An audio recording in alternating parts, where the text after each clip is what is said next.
चलो, एनसीईआरटी की book class 10th का ये फर्स्ट चैप्टर है रासायनिक अभिक्रिया एवं समीकरण। आज हम इसे शुरू करने वाले हैं। हम बिल्कुल बेसिक है, जिसमें कुछ नहीं आता जिसको उसको भी समझ में आ जाएगा, ऐसी शुरुआत करेंगे। ठीक है, तो आपने दैनिक जीवन में अपने में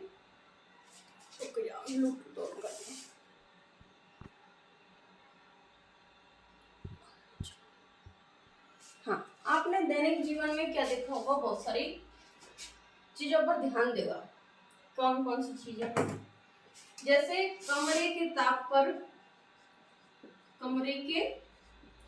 पर दूध का फट जाना। कब?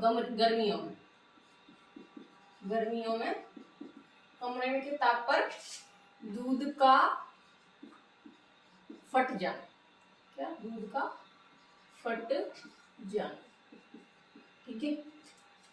और जो लोगों के तवे होते हैं, तवे होते हैं बरसात के दिनों में या वैसे ही नॉर्मली तुम बाहर खुला छोड़ दो, क्या हो जाएगा? जंग लग जाएगी। तो लोहे पर जंग लगना, ठीक है। भोजन पकना, है ना? भोजन पकना और भोजन का पाचन,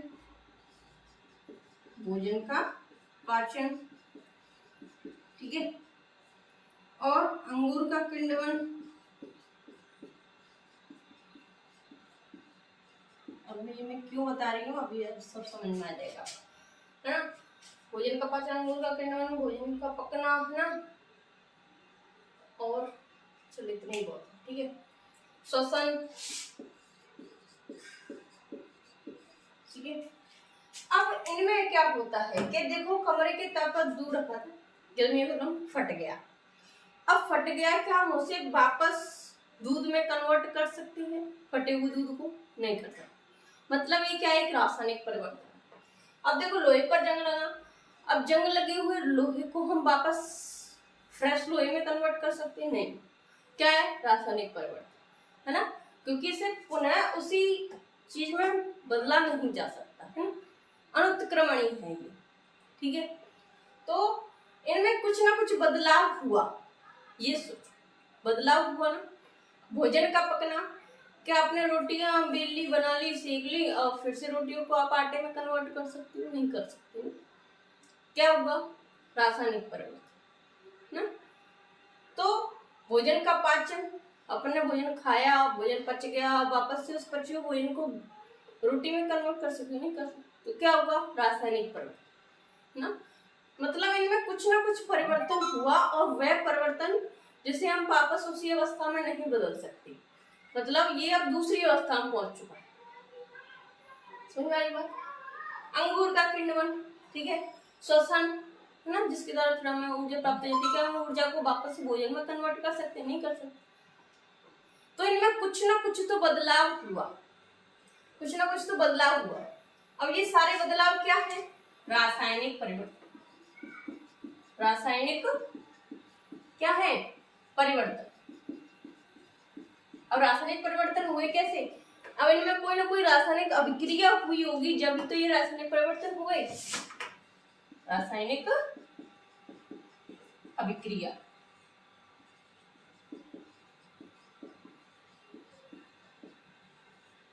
ठीक है। इतनी बात आ रही है समझ में? आ रही है तो स्क्रीनशॉट ले।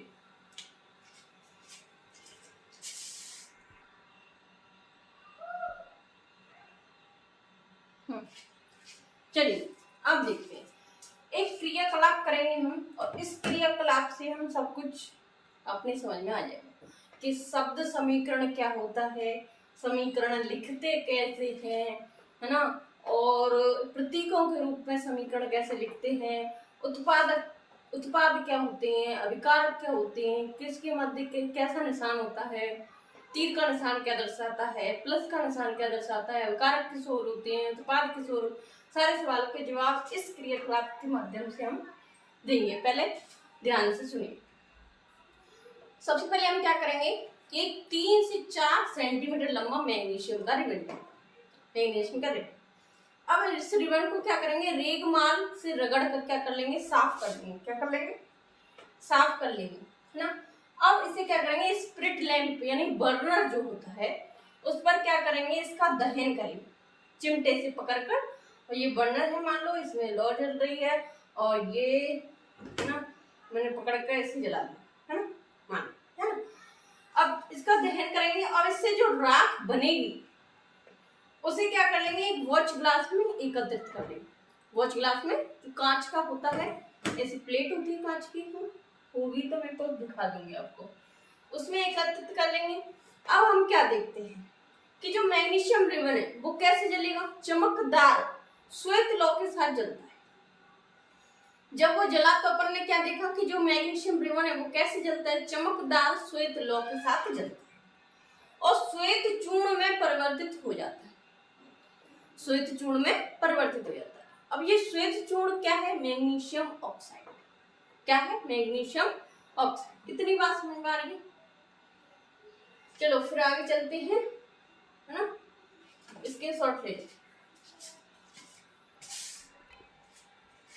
अब देखिए जो श्वेत चूर्ण बनाता है जिसको अपन ने वॉच ग्लास में एकत्रित कर लिया था, वो क्या था, मैग्नीशियम ऑक्साइड यानी MgO, है ना, प्रतीक के रूप में लिख सकते हैं अपन MgO, यानी मैग्नीशियम को Mg बोलते हैं, है ना, इसका प्रतीक चिन्ह और ऑक्साइड का, ठीक है। अब ये जो क्रिया हुई वो वायु की उपस्थिति में हुई। वायु की उपस्थिति में हुई तो उसमें ऑक्सीजन उपस्थित थी। कोई भी चीज जल रही तो मानो ऑक्सीजन है, और नहीं जल रही है तो समझ लो क्या ऑक्सीजन नहीं है। जैसे अपन कोई चीज जलाई, जैसे अपन मोमबत्ती देते हैं, जलाते हैं ना, अब जब तक जलती जब तक ऑक्सीजन है, अब उसके ऊपर तुम गिलास रख दो कांच का, फिर देखना वो धीरे धीरे बुझ जाती है, ठीक है। मतलब ऑक्सीजन की उपस्थिति में ही कोई चीज जल सकती है, ठीक है। तो वायु में उपस्थित ऑक्सीजन और मैग्नीशियम की अभिक्रिया के कारण बनता है क्या, मैग्नीशियम ऑक्साइड। मैग्नीशियम ऑक्साइड कैसे बनाता, वायु की उपस्थिति में अपन को क्या किया था, मैग्नीशियम रिबन को जलाया था, जिससे क्या बना था, मैग्नीशियम ऑक्साइड। अब इसे संक्षिप्त रूप में यानी एक लाइन में कैसे लिख सकते हैं, एक लाइन में लिखने के लिए क्या करेंगे अपन, मैग्नीशियम रिबन लिया तो उसे लिख लेंगे मैग्नीशियम, और ऑक्सीजन की उपस्थिति में जलाता तो लिख देंगे ऑक्सीजन। तो मैग्नीशियम प्लस ऑक्सीजन, दो ही चीज तो थी वहां पे, मैग्नीशियम प्लस ऑक्सीजन, तीर का निशान लगाकर आगे लिखना है मैग्नीशियम ऑक्साइड। क्या बना इससे, मैग्नीशियम ऑक्साइड, यही तो बना मैग्नीशियम ऑक्साइड। यहाँ जगह नहीं है इसलिए मैंने नीचे लिख दिया, वैसे आप सामने लिखते हैं, ठीक है, एक लाइन के ऊपर। तो इसे क्या कहेंगे, अब ये शब्दों के रूप में अपन ने समीकरण को लिख दिया तो इसे कहेंगे शब्द समीकरण। क्या कहेंगे, शब्द समीकरण कहेंगे, ठीक है। अब ये मैग्नीशियम और ये ऑक्सीजन क्या है, अभिकारक है। अभिक्रिया में जो भाग लेने वाले जो पदार्थ होते हैं या तत्व होते हैं या जो भी मान लो, उन्हें क्या कहते हैं, अभिकारक। अब अभिक्रिया समाप्त होने के पश्चात जो बनता है उसे क्या कहते हैं, उत्पाद। अभिक्रिया समाप्त होने के बाद जो पदार्थ बनता है उसे क्या कहते हैं, उत्पाद कहते हैं, या यौगिक जो बनता है उसे उत्पाद कहते हैं, ठीक है। तो तब जब दो अभिकारक होते हैं उनके मध्य किसका निशान आता है, प्लस का। दो अभिकारक के मध्य किसका निशान आता है, प्लस का चिन्ह आता है। किसका चिन्ह आता है, प्लस का, है ना। और जो तीर का निशान है, ये जो तीर का निशान है वो अभिक्रिया की दिशा को दर्शाता है कि अभिक्रिया दिशा इस साइड चलती है ना। तो अभिकारक और उत्पाद के मध्य किसका निशान लगाते हैं, तीर का, ठीक है। और मैग्नीशियम और ऑक्सीजन क्या अभिकारक, अभिकारक के मध्य क्या लगता है, प्लस का चिन्ह लगता है, और अभिकारक और उत्पाद के मध्य किसका लगता है, तीर का, ठीक है। यहाँ बात आ रही है, अगर उत्पाद एक से दो या दो से अधिक होते हैं तो एक से ही अधिक होते हैं, यानी दो होते हैं या तीन होते हैं तो उनमें भी क्या प्लस का निशान लगता है, चिन्ह लगता है। अब हमने कहा यह शब्द समीकरण भी बड़ा है, हमें तो और छोटा करना है, और छोटा करना है तो इसको क्या करते हैं, रासायनिक समीकरण के रूप में लिख दिया, इसने रासायनिक समीकरण। रासायनिक समीकरण क्या, इसके तत्वों को ले लेते हैं, प्रतीक जो चिन्ह होते हैं, इनके जो प्रतीक चिन्ह होते हैं उस रूप में इनको लिख दिया जाता है। जैसे यही बता दो फिर बाद में बता दूंगी, है ना, नहीं फिर ये शब्द समीकरण नहीं है, तो पहले स्क्रीनशॉट ले लो फिर आगे चलते हैं।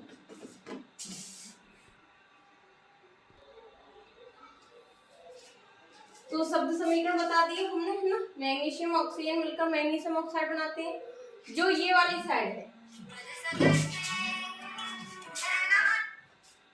हाँ भैया रुक जा 2 मिनट यार। चलो, एनसीईआरटी की बुक क्लास 10th का ये फर्स्ट चैप्टर है रासायनिक अभिक्रिया एवं समीकरण।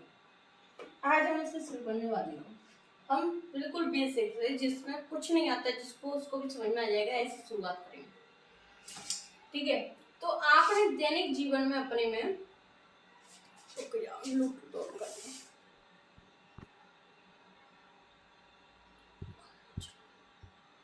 हाँ, आपने दैनिक जीवन में क्या देखा होगा, बहुत सारी चीजों पर ध्यान देगा। कौन कौन सी चीजें, जैसे कमरे के ताप पर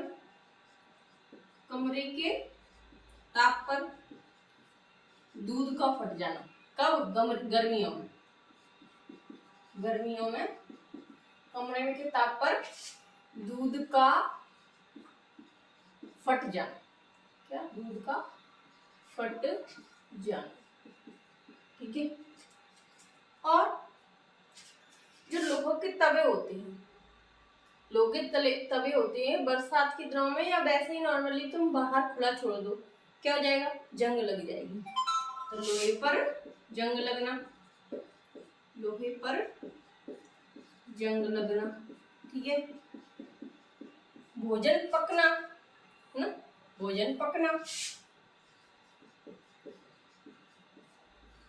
और भोजन का पाचन,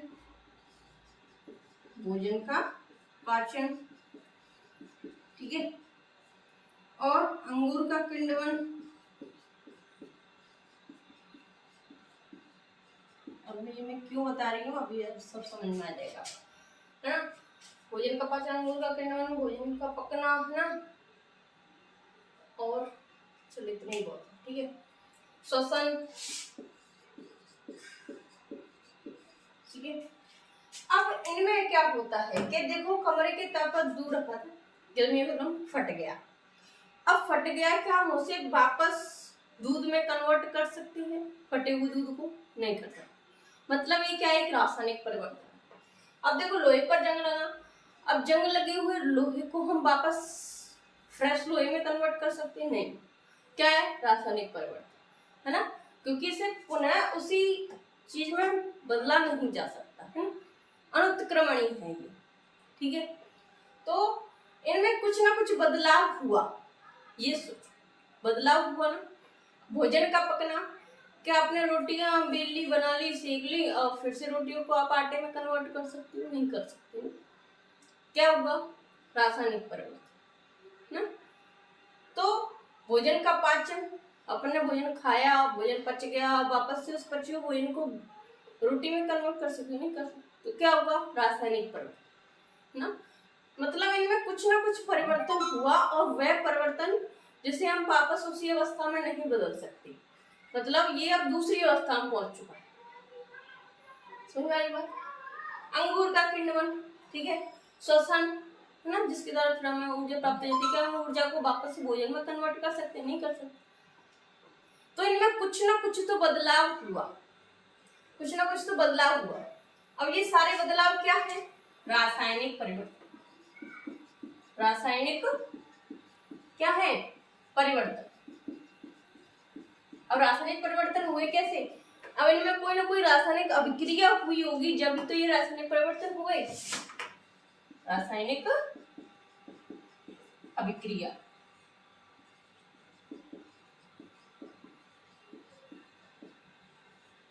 ठीक है। इतनी बात आ रही है समझ में? आ रही है तो स्क्रीनशॉट ले।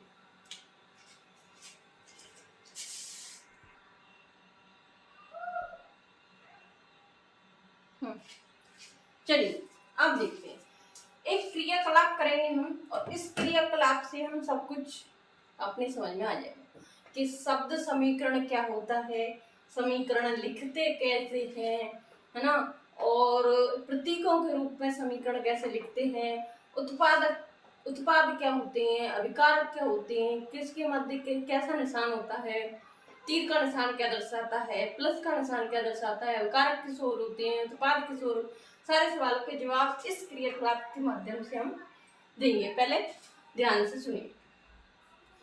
सबसे पहले हम क्या करेंगे कि 3 से 4 सेंटीमीटर लंबा मैग्नीशियम का रिबन, मैग्नीशियम का रिबन।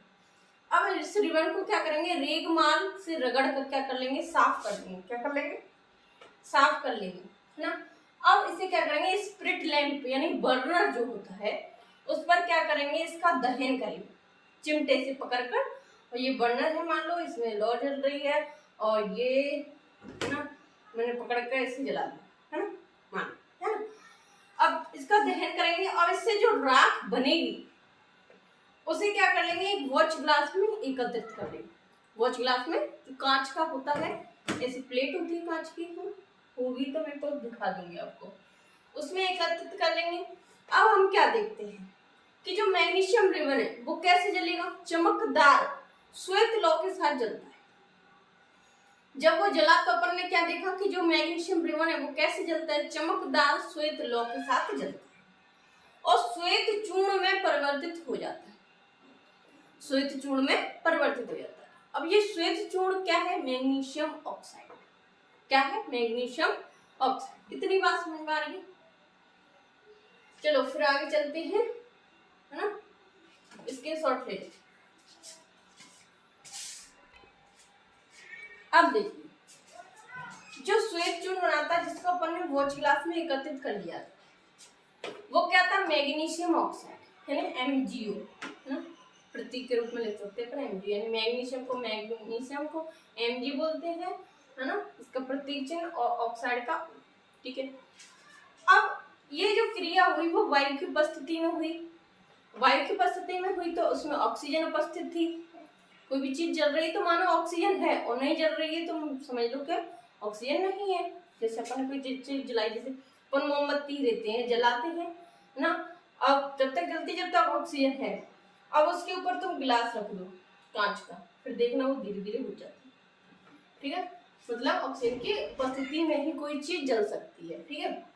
तो वायु में उपस्थित ऑक्सीजन और मैग्नीशियम की अभिक्रिया के कारण बनता है क्या, मैग्नीशियम ऑक्साइड।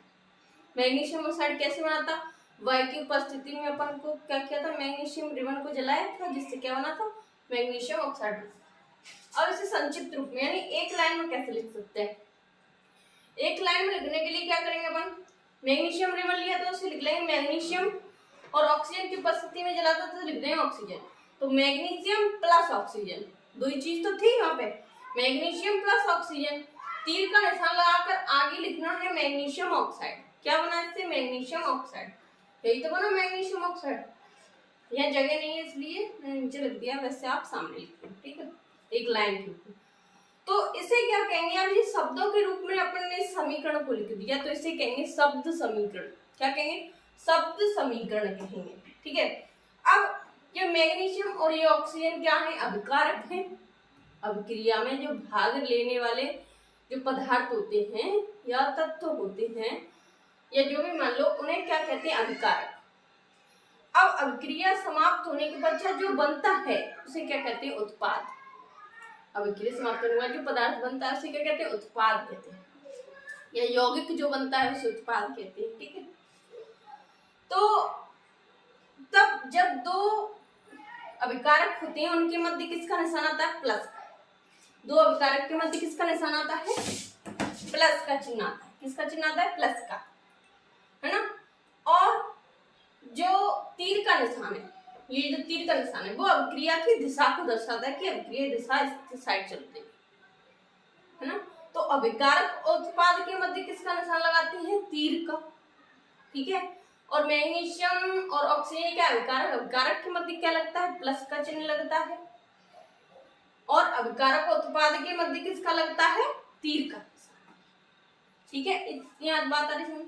अगर उत्पाद एक से दो या दो से अधिक होते हैं तो एक से ही अधिक होते हैं, यानी दो होते हैं या तीन होते हैं तो उनमें भी क्या, प्लस का निशान लगता है, चिन्ह लगता है। अब हमने कहा यह शब्द समीकरण भी बड़ा है, हमें तो और छोटा करना है, और छोटा करना है तो इसको क्या करते हैं, रासायनिक समीकरण के रूप में लिख देते हैं।